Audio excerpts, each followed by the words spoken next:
Hey guys, तो हम कर रहे थे लॉ एंड डेवलपमेंट का यूनिट नंबर 4, जिसमें हमने किया था introduction, law as the leading factors of economic growth and anti trust laws and competition policy in India. तो आज से हम शुरू कर रहे हैं legal process, nature and effect of litigations. तो चलिए शुरू करते हैं। Legal process and nature and effect of litigations. Litigations is the process of resolving legal disputes in court. मतलब जो लिटिगेशंस है ये एक प्रोसेस है जिसके थ्रू हम जो लीगल डिस्प्यूट्स होते हैं कोर्ट में उन्हें रिजोल्व करते हैं। And tough, long and expensive, तो लॉन्ग भी होता है एंड एक्सपेंसिव भी होता है, but it helps maintain legal order and ensure business follow regulation. मतलब क्या है, एक्सपेंसिव एंड जो लॉन्ग ड्यूरेशन तो होता है, बट ये मेंटेन करता है किसको, जो लीगल ऑर्डर होते हैं उनको, जिससे कि हम जो एक बिजनेस में रेगुलेशन की जो फॉलो करने की जो इंश्योरिटी है उसको पता लगा सके। And litigations play a critical role in industrial and economic growth. मतलब क्या होता है, जो लिटिगेशन से एक क्रूशियल रोल प्ले करता है कहाँ पर, जो इंडस्ट्रियल एंड जो इकोनॉमिक ग्रोथ होती है वहाँ पर, by enforcing law and resolving dispute, जिसके थ्रू लॉ जो है उसको एनफोर्स करके एंड जो डिस्प्यूट्स हैं उनको रिजोल्व करते हैं। And reasons of litigations in, मतलब कुछ रीजन जैसे हो गए, litigations in India arise due to various businesses and regulatory issue. मतलब कुछ डिफरेंट टाइप के इशू होने के कारण ये जो लिटिगेशन ये अराइज होता है कहाँ पर, इंडिया में। जैसे contractual disputes, disagreement over terms and conditions of contract. जैसे कुछ जैसे कोई भी एग्री जो कॉन्ट्रैक्ट में हो सकता है, कोई कंडीशंस एंड जो टर्म्स है उस पर मतलब डिसएग्रीमेंट हो रहा हो, specially in infrastructure and construction. ये बेसिकली कहाँ ज़्यादा होता है, जो इंफ्रास्ट्रक्चर रिलेटेड कॉन्ट्रैक्ट होते हैं या जो कंस्ट्रक्शन रिलेटेड प्रोजेक्ट होते हैं वहाँ पर। Issues like project delay, cost mismatches and poor quality often lead to legal access. जैसे इशू मतलब कहाँ पर, जैसे प्रोजेक्ट में डिले हो गया या जो कॉस्ट थी उसको मिसमैच हो गया मतलब मिलाने में, एंड जो क्वालिटी थी किसी प्रोजेक्ट की वो पुअर है, इसके कारण क्या होता है कि जो लीगल एक्शंस है उन्हें लीड कर सकते हैं।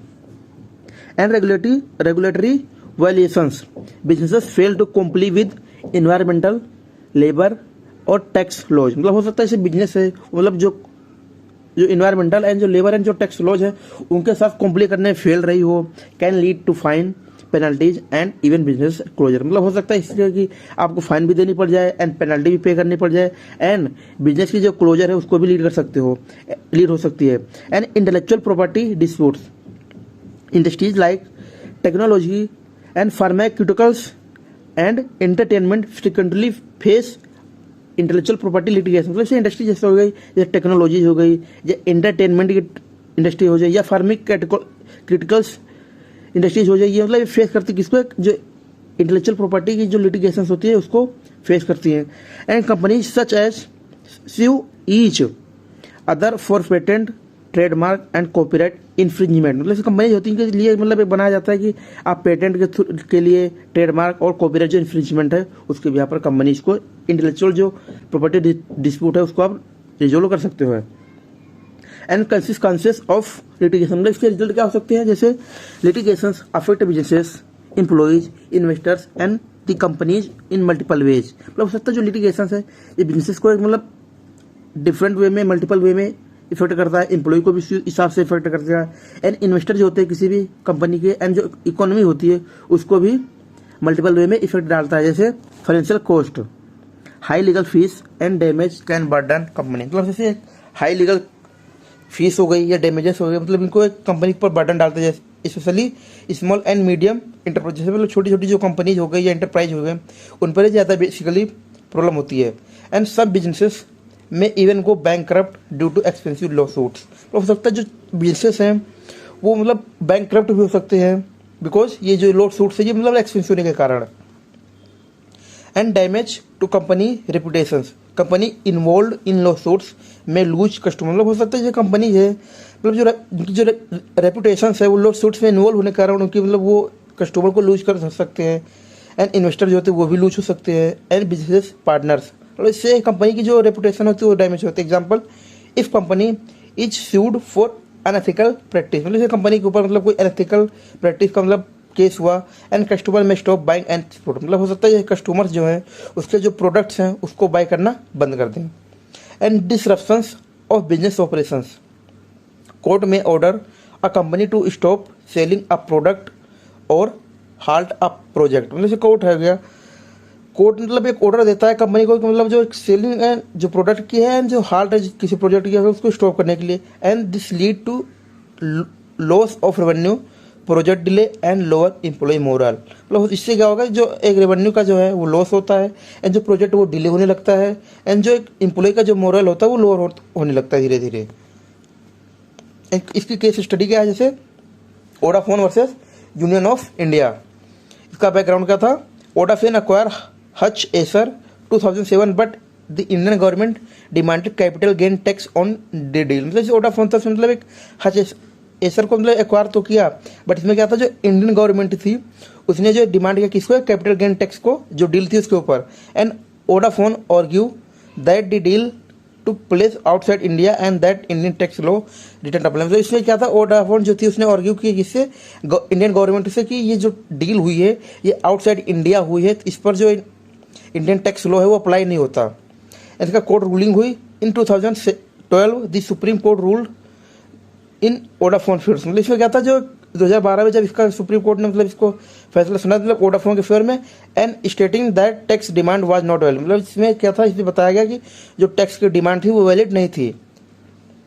एंड इसके कुछ की टेक अवेज है, जैसे the case highlighted challenges in India tax law for foreign investor. इसमें क्या था, जो केस था उसमें मतलब चैलेंज किया किसको, जो इन्वेस्टर मतलब इंडिया टैक्स के लॉ को फॉरेन इन्वेस्टर के लिए। And unclear tax policies create uncertainty making foreign companies hesitance to invest. इसमें क्या था, जो कंपनीज थी अनक्लियर टैक्स पॉलिसीज होने के कारण जो एक अनसर्टेनिटी उसको क्रिएट किया, एंड जैसे कि जो फॉरेन कंपनीज थी उनको इन्वेस्ट करने के लिए हेजिटेंट किया। And showed the complexity of global businesses transactions and the need for clear legal guidelines. इससे क्या मतलब, इसमें जो कॉम्प्लेक्सिटी थी आप ग्लोबल बिजनेस ट्रांजेक्शन की उसको शो किया, एंड एक लीगल गाइडलाइंस की क्लियर वे में रिक्वायरमेंट की।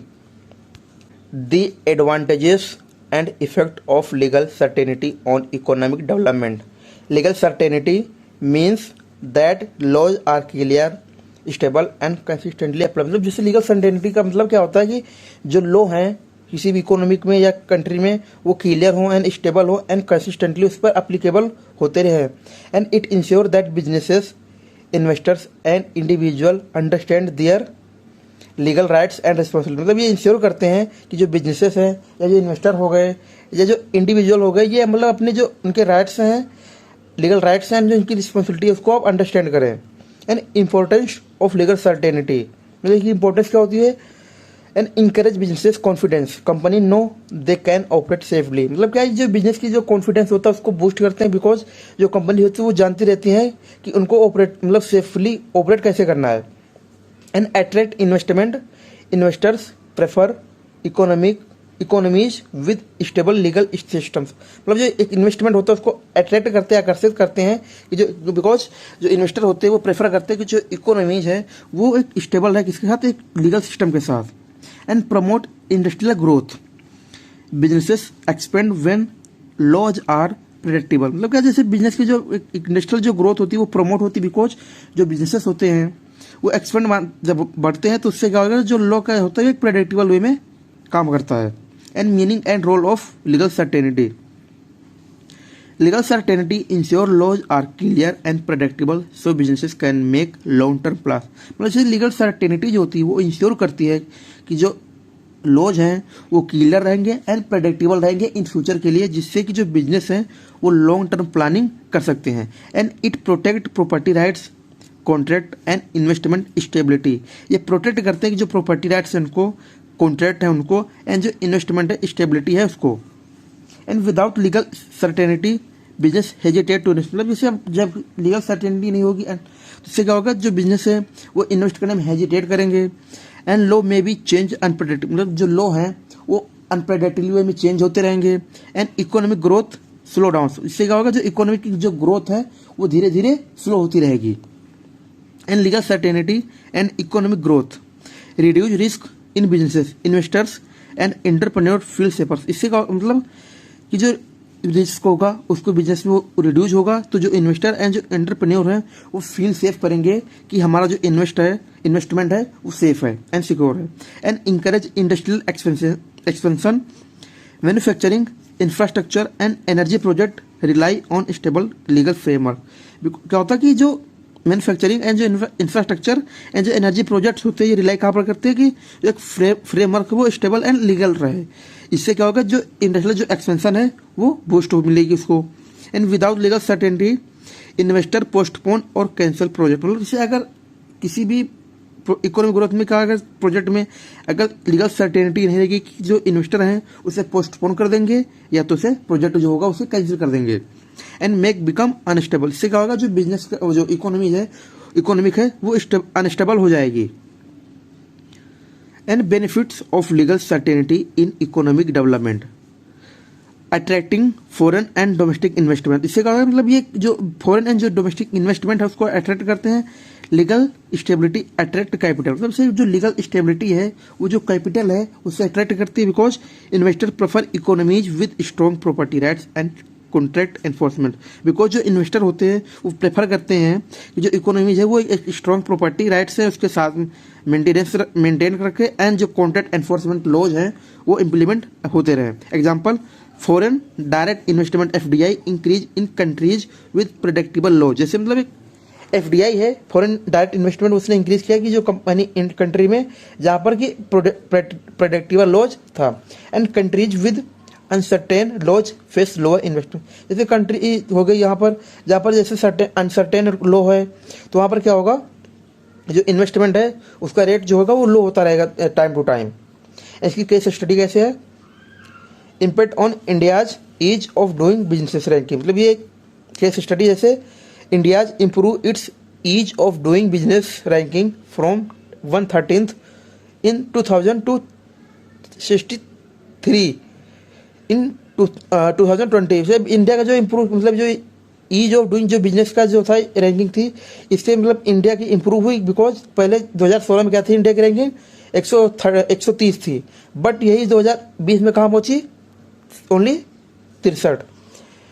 एंड इसका की रीजन क्या था, legal reforms made business regulations clear and reduce bureaucratic hurdles. इससे मतलब इसका मेन इससे क्या हुआ कि जो लीगल जो बिजनेस रेगुलेशन है उसको लीगल वे में रिफॉर्म्स किया गया एंड क्लियर रखा गया एंड जो ब्यूरोक्रेटिक जो हर्डल्स थे उनको रिड्यूस किया गया। इसका इम्पैक्ट क्या हुआ, अट्रैक्ट मोर फॉरेन इन्वेस्टर्स। से मतलब जो फॉरेन इन्वेस्टर थे उससे मतलब अट्रैक्ट मिले एंड बूस्टेड इंडस्ट्रियल डेवलपमेंट। से मतलब जो इंडस्ट्रियल जो डेवलपमेंट थी उसको बूस्ट मिली। And supporting industrial growth and strategic development, long term industries like manufacturing infrastructure and pharmaceuticals need stable framework. मतलब से जो लॉन्ग टर्म इंडस्ट्री हो जैसे मैन्युफैक्चरिंग इंडस्ट्री हो गई या इंफ्रास्ट्रक्चर हो गया या जो फार्मास्यूटिकल्स जो इंडस्ट्रीज होती है इनको एक मतलब एक स्टेबल जो लीगल फ्रेमवर्क लॉन्ग टर्म के लिए रिक्वायरमेंट होती है। Example, renewable energy project require clear law to attract investment. जैसे जो एक प्रोजेक्ट है रिन्यूएबल एनर्जी प्रोजेक्ट इसको मतलब रिक्वायर होते हैं क्लियर लॉ की जिससे कि वो जो इन्वेस्टमेंट है उसको अट्रैक्ट कर सके। And companies avoid market where legal changes might affect their project. मतलब कंपनीज होती हैं वो मार्केट में अवॉइड करते हैं जहाँ पर जो उनका लीगल चेंजेस होता है वो उनके प्रॉफिट को अफेक्ट कर रहा होता है वहाँ पर। And reducing litigations and disputes resolution cost, clear legal rules reduce the number of dispute. मतलब क्या जो कोई भी जो लीगल रूल्स होंगे अगर वो क्लियर रहेंगे इससे क्या होगा, जो नंबर ऑफ डिस्प्यूट्स हैं या कॉन्फ्लिक्ट हैं उन्हें रिड्यूस मिलेगी। And efficient legal systems save businesses time and money. इससे क्या होगा, जो बिजनेस का जो लीगल सिस्टम होगा इफिशिएंटली काम करेगा जिससे जो बिजनेस का जो टाइम है एंड जो मनी है उसको सेव करेगा या बचाएगा। And alternative dispute resolution ADR, mediations and arbitrations is faster than court case. मतलब जैसे कुछ अल्टरनेटिव जो डिस्प्यूट रेजोल्यूशन के लिए कुछ अल्टरनेटिव को तलाश में रहना, जैसे मीडिएशंस हो गया या आर्बिट्रेशन हो गया जो कि मतलब कोर्ट केसेस में फास्टली काम करते हैं। एंड इसकी केस स्टडी क्या है, the BALCO case in India. BALCO मतलब भारत एल्युमिनियम कंपनी केसर एल्युमिनियम 2012। इशू क्या था, court in India were interfering in international arbitration case. मतलब इसमें क्या था, जो कोर्ट था इंडिया में वो इंटरफेयर कर रहा था जो इंटरनेशनल आर्बिट्रेशन केस में। इसका आउटकम क्या हुआ, this supreme Court ruled that Indian court should limit interference. मतलब इससे जो सुप्रीम कोर्ट था उसने मतलब रिजल्ट क्या निकाला कि जो इंडियन कोर्ट है वो मतलब लिमिट रह के इंटरफेरेंस करे। And making India is better place for international, इससे कि मतलब जो बिजनेस का जो इंटरनेशनल जो बिजनेस का प्लेस है, ये जगह है, वो इंडिया में बेटर इम्पैक्ट मतलब शो हो। इसका इम्पैक्ट क्या हुआ, रिड्यूज लिटिगेशन कॉस्ट, इससे मतलब जो लिटिगेशन की जो कॉस्ट थी वो रिड्यूज हुई या प्रिवेंट हुई। एंड स्ट्रेंथन इन्वेस्टर कॉन्फिडेंस, इससे क्या जो इन्वेस्टर का जो कॉन्फिडेंस का उसको स्ट्रेंथ मिली। एंड जो इन्वेस्टर थे उन्हें बड़ी तादाद में इन्वेस्टमेंट करने के लिए इंडिया में आने लगे। And implementing measures aimed at protecting property rights and the enforcement of contracts ensure ownership and trust। मतलब क्या था कि जब आप कोई एम होता है कि आप इम्प्लीमेंट कर रहे हो कोई प्रॉपर्टी राइट्स के एंड जो एनफोर्समेंट होते हैं कॉन्ट्रैक्ट के, उसका एम होता है कि जो आप ओनरशिप एंड जो ट्रस्ट है आप उसको इंश्योर करो। Strong property rights and contract enforcement protect business, reduce dispute and encourage investment. मतलब जो स्ट्रॉन्ग जो प्रॉपर्टी राइट्स होगा एंड जो कॉन्ट्रैक्ट एनफोर्समेंट होगा वो क्या करेगा, बिजनेस होगा उसको प्रोटेक्ट करेगा एंड जो कॉन्फ्लिक्ट है उनको प्रिवेंट करेगा एंड जो इन्वेस्टमेंट है उसको बूस्ट करेगा। And legal framework IBC 2016 fast bankruptcy resolutions and contract act 1872 enforcing agreement ensure businesses security. जैसे IBC 2016 है, ये मतलब क्या करता है कि जो बैंकरप्टी रेजोल्यूशन उसको फास्ट वे में काम करता है। एंड जो कॉन्ट्रैक्ट एक्ट 1872 है, ये जो एग्रीमेंट है उसको एनफोर्स करने में हेल्प करता है, जिससे कि जो बिजनेस की सिक्योरिटी है उसको इंश्योरिटी मिलती है। And boost economic growth, clear legal protections are attract investors, reduce fraud and promote industrial expense. इससे क्या होगा, कोई भी जो लीगल प्रोटेक्शन अगर वो क्लियर रहेगी, इससे कि जो इन्वेस्टर वो अट्रैक्ट होंगे, जिससे कि जो फ्रॉड है वो रिड्यूस प्रिवेंट होगा। एंड इससे जो एक इंडस्ट्रियल की जो एक्सपेंशन होती है इकोनॉमी में वो प्रमोट होगी। And encourage businesses expansion, secure legal systems enable easier loans, faster payment and reduce businesses risk. मतलब क्या है, जो भी एक लीगल सिस्टम अगर सिक्योर वे में काम करेगा, इससे क्या होगा, जो लीगल लोन्स है आप उसको इजीली ले सकते हो एंड आप किसी भी चीज़ की पेमेंट फास्ट वे में कर सकते हो, जिससे कि जो बिजनेस का रिस्क है वो रिड्यूस होगा। And the influence of legal certainty on economical growth, जैसे क्या है कि जो लीगल सर्टेनिटी को इन्फ्लुएंस करते हैं, जैसे boosting investment and industrial growth. Legal certainty attract investment and boost industrial growth by reducing risk for businesses and investors. मतलब जैसे लीगल सर्टेनिटी है, ये जो इन्वेस्टमेंट हो गया एंड इसको अट्रैक्ट करती है, जिससे कि जो इंडस्ट्रियल जो ग्रोथ है उसे बूस्ट मिलता है। एंड इसका कारण क्या होता है कि आप जो रिस्क है उसको आप रिड्यूस कर सकते हो बिजनेसेस के लिए एंड जो इन्वेस्टर है उनके लिए। An example IBC 2016 faster bankruptcy resolution, timely creditor payment. ये जो IBC 2016 है, ये मतलब क्या था, इससे जो बैंकरप्टी रेजोल्यूशन वो फास्ट था, जिससे कि आप टाइमली क्रेडिटर्स को पेमेंट आप वे में कर सकते थे। And contract act 1872 ensure legal enforcement, reducing disputes. मतलब क्या था, जो कॉन्ट्रैक्ट एक्ट जो 1872 था, इसमें मतलब इंश्योर किया जो लीगल एनफोर्समेंट है उसको आप लीगल इंश्योर करोगे लीगली, एंड जिससे कि जो कॉन्फ्लिक्ट है वो रिड्यूस हुआ। And encouraging fair and competition and innovation, legal certainty ensure business compete Fairlie. मतलब इससे जो लीगल सर्टेनिटी होती है ये इंश्योर करते हैं कि जो बिजनेस है वो फेयरली वे में कम्पीट करेंगे मार्केट्स में। Example competition commission of India CCI prevent monopolies and unfair trade practice, encourage innovations and economic expansion. इससे क्या हुआ कि जो मोनोपोलीज को प्रिवेंट किया एंड जो अनफेयर ट्रेड था, मतलब उसको आप प्रैक्टिस थी अनफेयरली हो रही थी, उसको भी आप रिड्यूस किया, जिससे कि जो इनोवेशन था उससे बूस्ट मिला एंड इकोनॉमिक एक्सपेंशन में भी इंकरेजनेस मिली।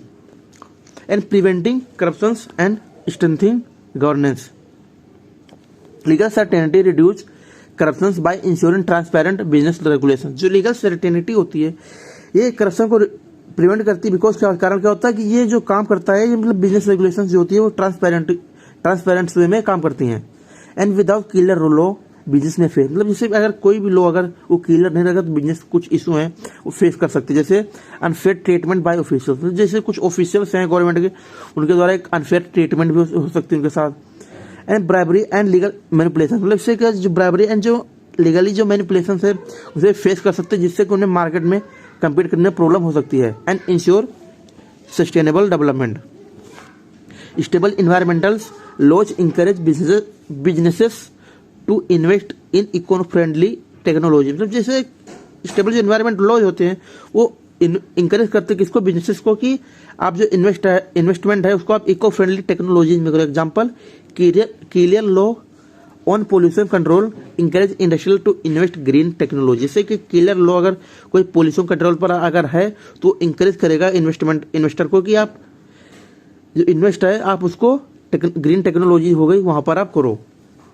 केस स्टडी क्या हो गई, जैसे Vedanta resources versus union of India Niyamgiri case. इसका इशू क्या था, Vedanta plan to mine in Niyamgiri hills. मतलब क्या था, ये वेदांता जो प्लान था इसने मतलब प्लान किया कि आप ये जो नियमागिरी जो हिल्स थी वहां पर आप माइन करे, मतलब खदान बनाएगा, but tribal community opposed it. मतलब जो वहाँ की जो कम्युनिटी थी वहाँ पर रह रही थी उसके अपोजिशन में थी।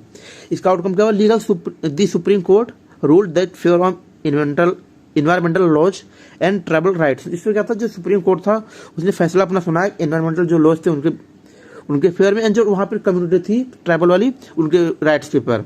इसका इम्पैक्ट क्या हुआ, shows that industrialisations must follow balance environmental and social concern. तो इसने बताया कि जो इंडस्ट्रियलाइजेशन है उसको बैलेंस करना किसके, एनवायरमेंटल एंड सोशल कंसर्न के बीच में मैंडेटरी रहेगा। And strengthen legal protection for indigenous community. इसी का जो एक लीगल प्रोटेक्शन था इसके लिए, जो इंडिजीनियस जो कम्युनिटीज थी उनके लिए आप एक स्ट्रेंथ मिली कि आप मतलब कोर्ट में जाके आप कुछ भी कर सकते, मतलब फैसला ले सकते हो अपने फेवर में। Industrial promotion as a technique for economic development. Industrial promotion refers to government action that support specific industry through. तो जो इंडस्ट्रियल जो प्रमोशन होता है ये रेफर्स करता है कि जो गवर्नमेंट का एक्शन है वो जो स्पेसिफिक जो इंडस्ट्रीज है उनको आप मतलब सपोर्ट कर रहा है या नहीं। इंसेंटिव एंड सब्सिडीज, मतलब जो उसकी इंसेंटिव्स हैं एंड जो सब्सिडीज हैं उसको सपोर्ट करता है या नहीं। एंड इन्वेस्टमेंट फ्रेंडली पॉलिसी, जो इन्वेस्टमेंट की जो पॉलिसीज हैं वो फ्रेंडली वे में मेंटेन करता है या नहीं। एंड इंफ्रास्ट्रक्चर डेवलपमेंट, जैसे इंफ्रास्ट्रक्चर का जो डेवलपमेंट है वो जो गवर्नमेंट एक्शन है उसको सपोर्ट में है या नहीं। And tax benefit and financial support, जैसे गवर्नमेंट हो गई आप इंडस्ट्रियल प्रमोशन में अगर टैक्स बेनिफिट दे रही है, जो फाइनेंशियल सपोर्ट दे रही है या नहीं। एंड इसकी इंपॉर्टेंस क्या होती है, बूस्ट इकोनॉमिक ग्रोथ से क्या होगा, जो बिजनेस की जो इकोनॉमिक ग्रोथ होगी वो बूस्ट मिलेगी। And create jobs and industrial expansion, से जो एक जॉब होगा उसको क्रिएट मिलेगी एंड जो इंडस्ट्रियल एक्सपेंशन है वो होगा। And encourage foreign and domestic investment, मतलब जो फॉरेन इन्वेस्टमेंट है उससे एक इंकरेजनेस मिलेगी एंड जिससे कि जो डोमेस्टिक इन्वेस्टमेंट होगा जिससे कि जो हमारी जो इकोनॉमिक ग्रोथ है वो बूस्ट होगी। एंड रोल ऑफ, इसका रोल क्या मतलब इन इंडिया में प्रमोशन का, India has implemented various industries policy to strength है। मतलब जैसे इंडिया में मतलब एक डिफरेंट टाइप की इंडस्ट्रियल जो पॉलिसी थी उनको इम्प्लीमेंट किया जिससे कि वो स्ट्रेंथ कर सके मैन्युफैक्चरिंग कंपनी इंडस्ट्रीज को, जो इंफॉर्मेशन टेक्नोलॉजी इंडस्ट्रीज है उनको, एंड जो रिन्यूएबल एनर्जी इंडस्ट्रीज है उनको की, एंड इंफ्रास्ट्रक्चर डेवलपमेंट की इंडस्ट्रीज है उनको मतलब स्ट्रेंथ कर सके जिससे कि वो एक बेटर वे में ड्राइव हो सके। एंड जो एक बिजनेस की जो इकोनॉमिक ग्रोथ है वो भी एक्सपेंड हो सके। एंड स्ट्रेटजी इंक्लूड, इसमें स्ट्रेटजी क्या इंक्लूड किया उसने, टैक्स इंसेंटिव एंड सब्सिडीज, मतलब एक जो टैक्स का जो इंसेंटिव था वो देना चालू किया, सब्सिडीज देना चालू किया किसको, जो इंडस्ट्रीज थी उनको। And low interest loan for business, मतलब जो इंटरेस्ट का जो लो था सॉरी जो इंटरेस्ट रेट था वो लो इंटरेस्ट रेट पर लोन देना चालू किया कंपनी बिजनेसेस के लिए। एंड इंकरेजिंग फॉरेन इन्वेस्टमेंट, मतलब इससे जो फॉरेन इन्वेस्टमेंट था उसको इंकरेज दी। And make in India initiative launch in 2014 to boost local and foreign manufacturing in India. मतलब इसने जो मेक इन इंडिया इनिशिएटिव को लॉन्च किया जब 2014 में, जिससे कि एक लोकल एंड जो फॉरेन मैन्युफैक्चरिंग है इंडिया में उसको बूस्ट कर सके। इसका गोल क्या था, increase manufacturing sectors contribute to GDP, मतलब इसमें क्या था, जो मैन्युफैक्चरिंग जो सेक्टर्स है वो एक कंट्रीब्यूशन दे सके कहाँ पर, जीडीपी में। And encourage global companies to set up industries in India.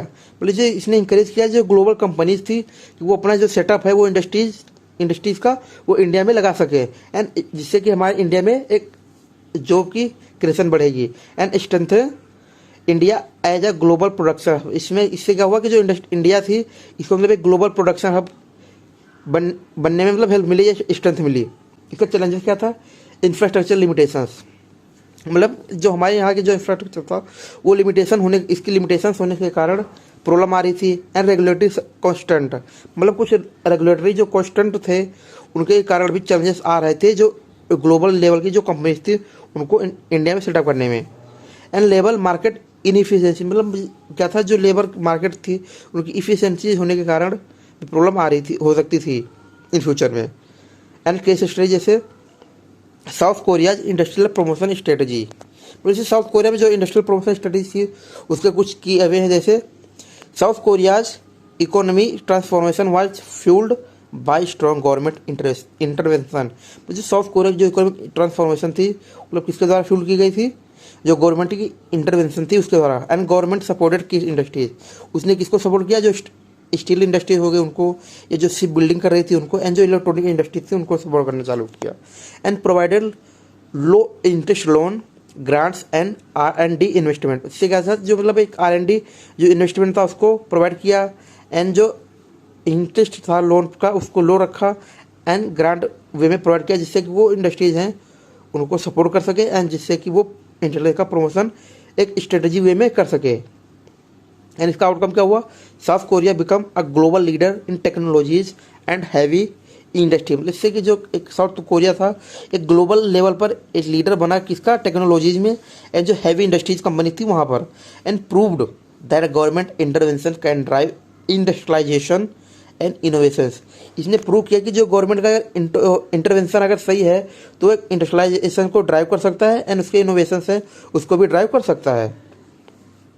And the relationship between laws and industrial promotions, industrial growth and legal framework work together to ensure economic progress. मतलब क्या जो इंडस्ट्रियल जो growth होती है and जो legal जो framework होते हैं ये एक साथ काम करते हैं कि जिससे कि एक इकोनॉमिक की जो प्रोग्रेस है या ग्रोथ है उसको एक लीगली वे में एंड इंश्योरिटी फेयरली इंश्योर कर सकें।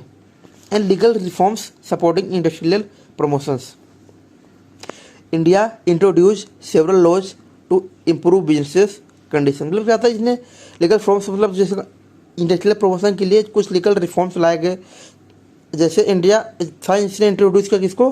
कुछ सेवरल लॉ को कि जिससे जो बिजनेस के कंडीशन है उनको इम्प्रूव कर सके। Example insolvency and bankruptcy code IBC 2016। एक जो इंसॉल्वेंसी एंड जो बैंकरप्टी कोड था जो IBC कहते हैं वो 2006 में इम्प्लीमेंट किया। And faster resolution of business failure, जिससे कि जो रेजोल्यूशन थे एंड जो बिजनेस फेलियर को उसको फास्ट वे में रिजोल्व कर सके।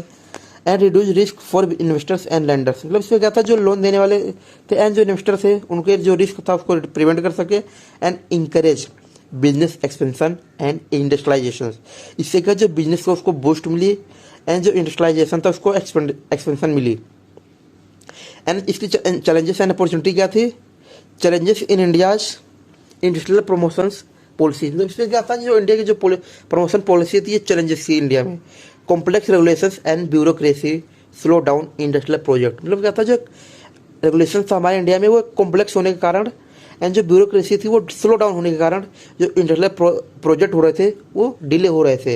And delay in contract enforcement affect investor confidence, अगर कोई भी कॉन्ट्रैक्ट एनफोर्समेंट अगर डिले होगा तो इससे क्या होगा जो इन्वेस्टर है उसका जो कॉन्फिडेंस होगा वो अफेक्ट होगा, जो प्रॉब्लम कर सकता था। एंड इसकी अपॉर्चुनिटी क्या थी? New reforms in business regulations, इससे क्या था जो एक नया रिफॉर्मलाइजेशंस था इन मार्केट में तो बिजनेस रेगुलेशन के लिए। एंड इंफ्रास्ट्रक्चर डेवलपमेंट प्रोजेक्ट, इसी का मतलब एक जो डेवलपमेंट जो प्रोजेक्ट्स थे उनका इंफ्रास्ट्रक्चर मेंटेन किया गया एंड इसको इंश्योरिटी की गई कि ये बेटर वे में काम करेंगे। And faster approval process for industry, मतलब जो अप्रूवल था जो प्रोसेस था अप्रूवल प्रोसेस इंडस्ट्री के लिए इसको फास्ट किया गया जिससे कि जो बिजनेसेस हैं वो ट्रांसपेरेंसी वे में काम करें एंड जिससे कि एक ग्रोथ मिले इंडस्ट्री को।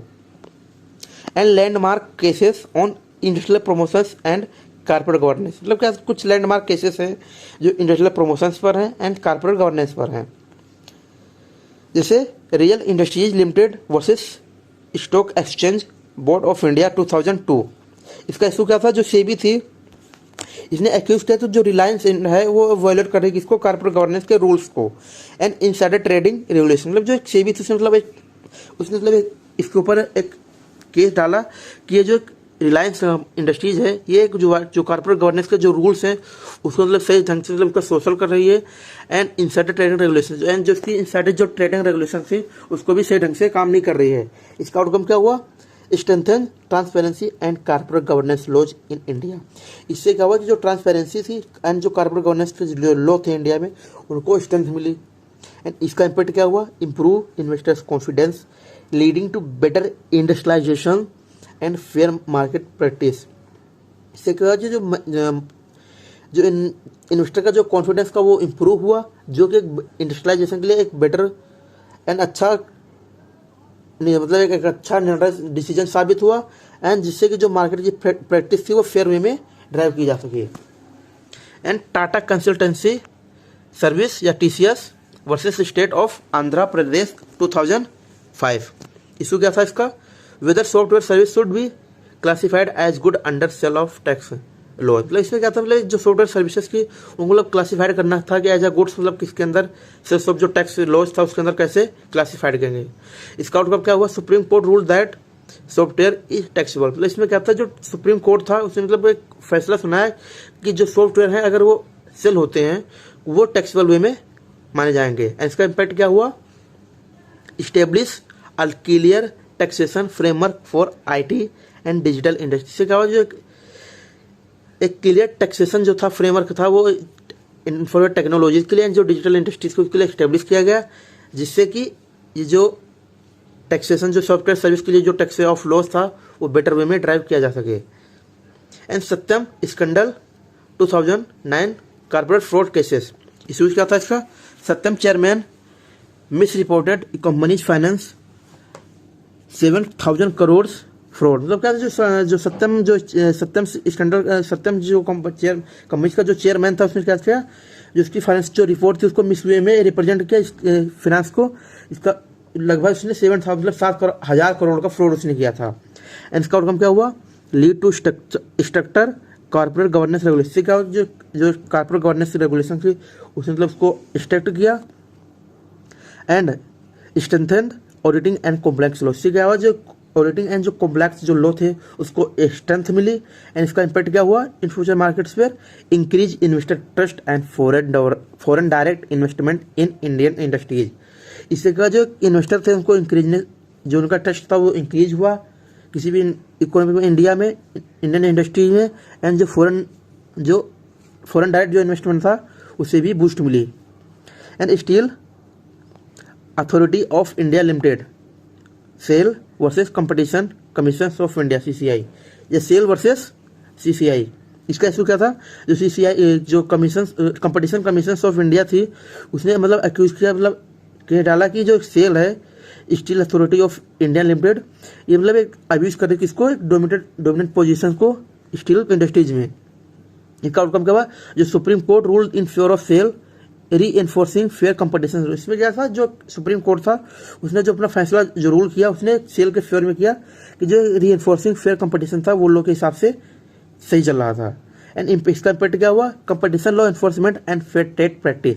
इससे जो कंपटीशन लॉज था वो इसको स्ट्रेंथ मिली एनफोर्समेंट करने में एंड जो ट्रेड की जो प्रैक्टिस की वो फेयर वे में एंड ट्रांसपेरेंसी वे में मार्केट में की जाए, जिससे कि बिजनेस है वो बेटर ड्राइव किया जा सके एंड इकोनॉमिक की जो ग्रोथ है वो एक्सपेंड हो एंड इंडस्ट्रियल जो बिजनेसेस हैं वो बेटर वे में ग्रोथ करें।